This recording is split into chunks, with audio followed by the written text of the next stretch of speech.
IPL 2026లో సంచలనాల పరంపర కొనసాగుతోంది. మొన్నటికి మొన్న టేబుల్ టాపర్ పంజాబ్ను రాజస్థాన్ మట్టి కరిపిస్తే ఈరోజు పాయింట్ల పట్టికలో టాప్ 2లో ఉన్న రాయల్ ఛాలెంజర్స్ బెంగళూరుకు గుజరాత్ టైటాన్స్ ఊహించని షాక్ ఇచ్చింది. బెంగళూరు నిర్దేశించిన 156 పరుగుల లక్ష్యాన్ని గుజరాత్ ఇంకా 25 బంతులు మిగిలి ఉండగానే 4 వికెట్ల తేడాతో ఊది పారేసింది. గుజరాత్ ఐపీఎల్ చరిత్రలోనే బంతుల పరంగా మిగిలి ఉన్న విజయాల్లో ఇది రెండో అతిపెద్ద విజయం కావడం విశేషం. గతంలో 2023లో రాజస్థాన్పై 37 బంతులు మిగిలి ఉండగా గెలవడమే వారి రికార్డు కాగా, ఇప్పుడు బెంగళూరుపై 25 బంతులతో ఆ తర్వాతి స్థానాన్ని లిఖించారు. ఈ విజయంతో ప్లే ఆఫ్స్ రేసు కేవలం 4 జట్లకే పరిమితం కాలేదని, మేం కూడా రేసులోకి వచ్చేశామంటూ మిగతా జట్లకు గుజరాత్ గట్టి హెచ్చరికలు పంపింది. ఈ మ్యాచ్లో గుజరాత్ ఓడిపోయి ఉంటే ప్లే ఆఫ్స్ రేస్ సంక్లిష్టంగా మారేది. కానీ ఈ గెలుపుతో టాప్ 4లో ఉన్న జట్లకు గట్టి వార్నింగ్ బెల్స్ పంపింది. ఇక్కడ ఒక ముఖ్యమైన విషయం ఏంటంటే, గుజరాత్ ఆడబోయే తదుపరి 5 మ్యాచ్లలో 3 మ్యాచ్లు టాప్ 4లో ఉన్న జట్టుతోనే కావడం గమనార్హం. కాబట్టి గుజరాత్ను తక్కువ అంచనా వేస్తే భారీ మూల్యం చెల్లించుకునే ప్రమాదం ఉంది. బెంగళూరు ఓడినా పాయింట్స్ టేబుల్లో 2వ స్థానంలోనే ఉన్నప్పటికీ ఈ ఓటమి మాత్రం వాళ్లకు ఖచ్చితంగా ఒక చేదు గుణపాఠమే. ఆరంభంలో కింగ్ కోహ్లీ తన మార్కు విస్ఫోటనంతో పూనకం వచ్చినట్లు శివాలెత్తితే ఈరోజు గుజరాత్కు శంకరగిరి మాన్యాలే అనిపించింది. కానీ కోహ్లీ అవుట్ అయిన తర్వాత బెంగళూరు బ్యాటింగ్ కదిలే రైలులో మొబైల్ సిగ్నల్లాగా వచ్చిపోతూ కనెక్షన్ తప్పింది. పడిక్కల్, పాటీదార్ కాస్త ఆదుకునే ప్రయత్నం చేసినా రషీద్ ఖాన్, అర్షద్ ఖాన్ మాయాజాలానికి బెంగళూరు మిడిల్ ఆర్డర్ పేకమేడలా కుప్పకూలింది. ఈ మ్యాచ్ బెంగళూరుకు ఒక చెక్మేట్ లాంటిది. ముఖ్యంగా వాళ్ళ మిడిల్ ఆర్డర్ లోపాలను సరిచేసుకుని టోర్నీలో ముందుకు సాగాల్సిన విషయాన్ని తెలియజేస్తోంది. ఇక Bengaluru captain Patidar defensive mind సెట్తో తీసుకుంటున్న నిర్ణయాలు కూడా బాగోలేవు. అసలు ఈ మ్యాచ్లో గుజరాత్ ఎలాంటి గ్రౌండ్ బ్రేకింగ్ పెర్ఫార్మెన్స్తో టాప్ 2లో ఉన్న ఆర్సీబీకి షాక్ ఇచ్చింది. గుజరాత్ జట్టులో ఎవరు స్టార్ ఆఫ్ ది డేగా నిలిచారు? ప్రిన్స్ గిల్ విధ్వంసం ఎవరికి హెచ్చరికలు పంపింది? ఆర్సీబీ ఎక్కడ గాడి తప్పింది? కెప్టెన్ పాటీదార్ ఎక్కడ తప్పుడు నిర్ణయం తీసుకున్నాడు? గుజరాత్ జట్టులో వైట్ ఎలిఫెంట్ ఎవరు అనే విషయాలను, మ్యాచ్ విశేషాలను ఇప్పుడు మనం చూద్దాం. ఈ మ్యాచ్లో టాస్ గెలిచిన గుజరాత్ బౌలింగ్ ఎంచుకోగా 2 జట్లు ఎటువంటి మార్పులు లేకుండా బరిలోకి దిగాయి. ఆరంభం అదుర్స్, ఆ తర్వాత బెదుర్స్ అన్నట్లుగా సాగింది బెంగళూరు బ్యాటింగ్ తీరు. కింగ్ కోహ్లీ క్రీజులో అడుగు పెట్టగానే పరుగుల సునామీ సృష్టించాడు. ప్రపంచ స్థాయి బౌలర్ కాగిసో రబాడా వేసిన ఒకే ఓవర్లో ఏకంగా 5 ఫోర్లు బాది గతంలో క్రిస్ గేల్, షేన్ వాట్సన్ నెలకొల్పిన రికార్డుల సరసన దర్జాగా చేరాడు.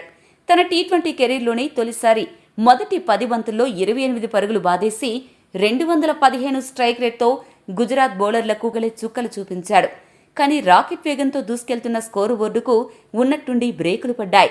సిరాజ్ బౌలింగ్లో ఓపెనర్ బెతెల్ కేవలం 5 పరుగులకే పెవిలియన్ చేరగా, కసితో రగిలిపోయిన రబాడా 4వ ఓవర్లో పక్కా ప్లాన్తో కోహ్లీని 28 పరుగుల వద్ద అవుట్ చేసి రివెంజ్ తీర్చుకున్నాడు. ఆ తర్వాత పాటీదార్, పడిక్కల్ జాగ్రత్తగా ఆడడంతో పవర్ ప్లే ముగిసేసరికి బెంగళూరు 2 వికెట్ల నష్టానికి 59 పరుగుల వద్ద నిలిచింది. పవర్ ప్లే తర్వాత మ్యాచ్ అనూహ్య మలుపు తిరిగింది. క్రీజులో 200 స్ట్రైక్ రేట్తో విరుచుకుపడుతున్న పడిక్కల్కు జత కలిసిన పాటీదార్ అదే ఊపు కొనసాగించాలనుకున్నాడు. కానీ 8వ ఓవర్లో అర్షద్ ఖాన్ బౌలింగ్లో పాటీదార్ కొట్టిన షాట్ మ్యాచ్ స్వరూపాన్ని మార్చేసింది. జాసన్ హోల్డర్ డైవ్ చేస్తూ పట్టిన అద్భుత క్యాచ్ పెను వివాదానికి దారితీసింది. క్యాచ్ పట్టిన తర్వాత బంతి నేలను తాకినట్లు, కంట్రోల్ తప్పినట్లు స్పష్టంగా కనిపిస్తున్నా కళ్ళుండి చూడలేని స్థితిలో అంపైర్ అవుట్గా ప్రకటించడం బెంగళూరు శిబిరంలో అగ్గిరాజేసింది. కోహ్లీ సైతం డగౌట్ నుండి 4th అంపైర్తో వాగ్వాదానికి దిగడం ఆ నిర్ణయం ఎంత గాడి తప్పిందో తెలియజేసింది. గతంలో యాషెస్ సిరీస్లో స్టార్కు పట్టిన ఇలాంటి క్యాచ్కే నాటౌట్ ఇచ్చిన అంపైర్లు ఇక్కడ అవుట్ ఇవ్వడం ఐపీఎల్ అంపైరింగ్ ప్రమాణాలు ఈ సీజన్లో ఎంతగా పడిపోయాయో అర్థం చేసుకోవచ్చు. పాటీదార్ వికెట్ పడిన దగ్గర నుండి బెంగళూరు బ్యాటింగ్ లైనప్ పేకమేడలా కుప్పకూలింది. బెంగళూరు మిడిల్ ఆర్డర్ బ్యాటర్లు క్రీజులోకి రావడం, వెళ్లడం అన్నట్లుగా క్యూ కట్టారు. ఈ సీజన్లో దారుణమైన ఫామ్తో సతమతమవుతున్న జితేష్ శర్మ ఒక పరుక్కు హోల్డర్ బౌలింగ్లో అవుట్ అయ్యి తన చెత్త ఫామ్ను కంటిన్యూ చేశాడు. వికెట్లు పడుతున్నప్పుడు ఓపిగ్గా ఆడాల్సింది పోయి భారీ హిట్టర్లు టిమ్ డేవిడ్, కృణాల్ పాండ్యా ఏమాత్రం బాధ్యత లేకుండా సింగిల్ డిజిట్కే వికెట్లు పారేసుకున్నారు. ఈ మ్యాచ్లో ఏకంగా 3 అవుట్ఫీల్డ్ క్యాచ్లు పట్టి హోల్డర్ అదరగొట్టాడు. ఒకవైపు వికెట్లు పడుతున్నా పడిక్కల్ మరో ఎండ్లో జాగ్రత్తగా పరుగులు రాబట్టాడు. అతడికి రోమరియో షెఫర్డ్ తోడై రషీద్ ఖాన్ బౌలింగ్లో 2 సిక్సర్లు బాది ఆశలు రేపాడు. వీరిద్దరి వల్లే ఆర్సీబీ 100 మార్కును దాటగలిగింది. కానీ అదే ఓవర్లో 40 పరుగుల వద్ద సెట్ అయిన పడిక్కల్ క్లీన్ బౌల్డ్ అవ్వడం కోలుకోలేని షాక్ ఇచ్చింది. గత్యంతరం లేని పరిస్థితుల్లో వెంకటేష్ అయ్యర్ను ఇంపాక్ట్ ప్లేయర్గా తీసుకొచ్చారు. పరిస్థితి అర్థం చేసుకోకుండా షెఫర్డ్ అనవసరంగా భారీ షాట్కు యత్నించి అవుట్ అయ్యాడు. 7వ ఓవర్ నుండి 15వ ఓవర్ మధ్యలో ఆర్సీబీ ఏకంగా 6 వికెట్లు కోల్పోయి మిడిల్ ఓవర్లో అత్యధిక వికెట్లు కోల్పోయిన రెండో జట్టుగా చెత్త రికార్డు మూటగట్టుకుంది. టాప్ ఆర్డర్ ఫెయిల్ అయినప్పుడు మిడిల్ ఆర్డర్ బాధ్యత తీసుకోవాలన్న కనీస సోయిని ఆర్సీబీ బ్యాటర్లు మరచిపోయారు. షెఫర్డ్, డేవిడ్ పాండ్యాలలో ఏ ఇద్దరు ఓపిగ్గా ఆడినా పరిస్థితి వేరేలా ఉండేది.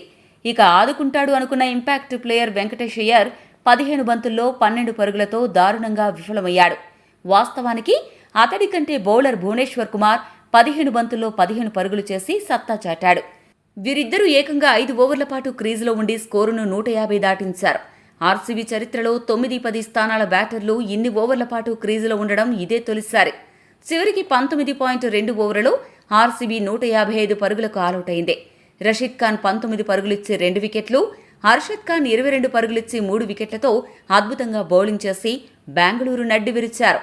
156 పరుగుల లక్ష్యంతో బరిలోకి దిగిన గుజరాత్కు శుభ్మన్ గిల్ సునామీ లాంటి స్టార్ట్ ఇచ్చాడు. భువనేశ్వర్ వేసిన తొలి ఓవర్లోని 6-4తో పలకరించిన గిల్ జోష్ హజల్వుడ్ 2వ ఓవర్లో ఆకాశమే హద్దుగా విరుచుకుపడ్డాడు. జిగేల్ మనిపించే ఫుట్వర్క్తో 3 4లు 2 సిక్సర్లతో ఏకంగా 24 పరుగులు రాబట్టి బౌలర్లకు దడ పుట్టించాడు. ఆ షాట్లు చూస్తే పులి ఎప్పుడు వేటను వదలదు అన్న డైలాగ్ గుర్తుకు రాకమానదు. టీ20లకు తాను పనికిరానన్న విమర్శకుల నోళ్లను మూయిస్తూ తొలి 10 బంతుల్లోనే 35 పరుగులు రాబట్టి గుజరాత్ తరపున సరికొత్త రికార్డు సృష్టించాడు. ఒకవైపు గిల్ దండయాత్ర చేస్తున్నా మరో ఎండ్లో నెమ్మదిగా ఆడుతున్న సాయి సుదర్శన్ 6 రన్స్ వద్ద భువనేశ్వర్ అవుట్ స్వింగర్కు వెనుదిరిగాడు. ఆ షాక్ నుండి తేరుకోకముందే 18 బంతుల్లో 43 పరుగులు చేసిన గిల్ను కవర్స్ మీదుగా ఆడేలా ట్రాప్ చేసి భువి ఖచ్చితమైన స్పీడ్ బ్రేకర్ వేశాడు.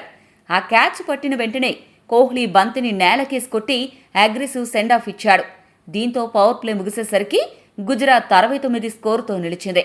1 డౌన్లో వచ్చిన బట్లర్ ఇచ్చిన క్లిష్టమైన క్యాచ్ను జితేష్ శర్మ నేలపాలు చేశాడు. ఆ అవకాశాన్ని వాడుకున్న బట్లర్ హజల్వుడ్ ఓవర్లో 12, సుయాష్ శర్మ ఓవర్లో 17 పరుగులు పిండుకున్నాడు. కానీ భువనేశ్వర్ తన మాస్టర్ బ్రెయిన్ వాడి 8వ ఓవర్లో 19 బంతుల్లో 39 పరుగులు చేసిన బట్లర్ స్టంప్స్ ఎగరగొట్టి క్లీన్ బౌల్ చేయడంతో గుజరాత్ స్కోరు వేగానికి బ్రేకులు పడ్డాయి.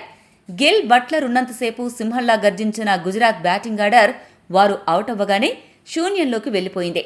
ముఖ్యంగా 11వ ఓవర్లో రొవారియో షెఫర్డ్ నెక్స్ట్ లెవెల్ బౌలింగ్తో షారుఖ్ ఖాన్, సుందర్లను అవుట్ చేసి మ్యాచ్ను మలుపు తిప్పాలని చూశాడు. మ్యాచ్ విన్నింగ్ ఇన్నింగ్స్ ఆడలేక సింగిల్ డిజిట్కే పరిమితం కావడం అలవాటుగా మార్చుకున్న షారుఖ్ ఖాన్ను మోయడం కంటే వేరే వాళ్లకు అవకాశం ఇస్తే గుజరాత్ మిడిల్ ఆర్డర్ బాగుపడుతుంది. 111 పరుగులకు 5 వికెట్లు కోల్పోయి తడబడినా లక్ష్యం తక్కువగా ఉండడంతో జాసన్ హోల్డర్, రాహుల్ తెవాటియా, రషీద్ ఖాన్ కలిసి మ్యాచ్ను ముగించారు. ఇంకా 4.1 ఓవర్లు మిగిలి ఉండగానే 4 వికెట్ల తేడాతో గుజరాత్ అద్భుత విజయాన్ని అందుకుంది. బెంగళూరు బౌలింగ్లో star of the day Bhuvneshwar 4 ఓవర్లలో 3 వికెట్లు పడగొట్టాడు.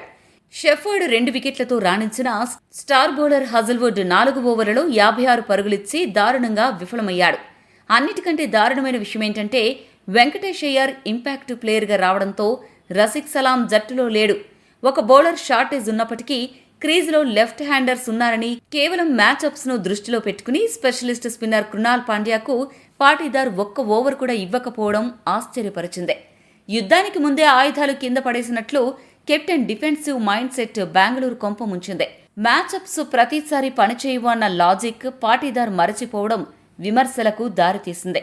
కృణాల్కు బౌలింగ్ ఇచ్చి ఉంటే ఖచ్చితంగా ఫలితం వేరేలా ఉండేది.